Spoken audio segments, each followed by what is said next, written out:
sababu ya upendo kutoweka ndani ya watu, inakwenda pia kupelekea maafa kuwa mengi na mahasi yamekuwa mengi, na hata katika makanisa na hata katika ulimwengu na hata katika vile jamii zetu, sababu ya upendo ukosa imekwenda kuleta maafa na kuondoa imani kati ya watu.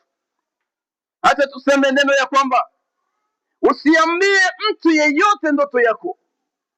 Hiyo ni neno ambalo utakwenda kulisema katika muda huu na saa hii na jioni ya leo. Usiambie mtu yeyote ndoto yako. Sababu gani usiambie mtu yeyote ndoto yako?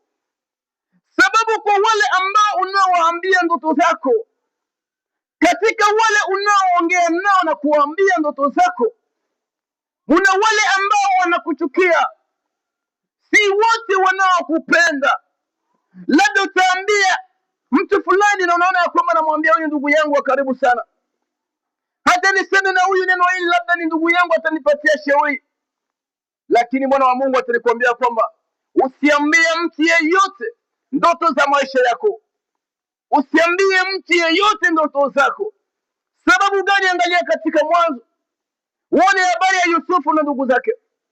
Huyu Yusufu alikuwa mtoto wa mzee Yakobo na alikuwa na ndugu zake, na wakati Mungu alipompa kipaji cha ndoto, akaonekana ya kwamba kuwa maarufu, na alitamani pia ndugu yake apate kuambia.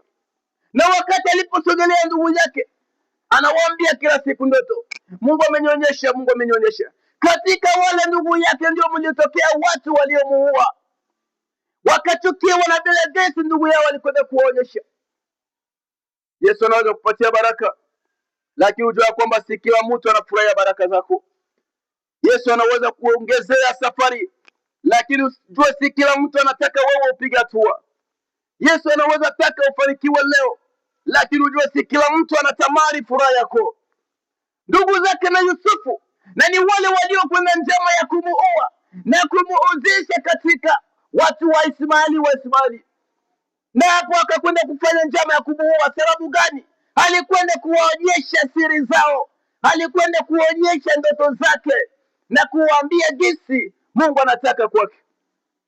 Hata tusemea kwamba usiambie mtu yeyote ndoto zako, sababu katika wale unaowaambia kuna maadui wasiokupenda, na ni wale wanaweza wakakuangamiza. Jina la Bwana libarikiwe.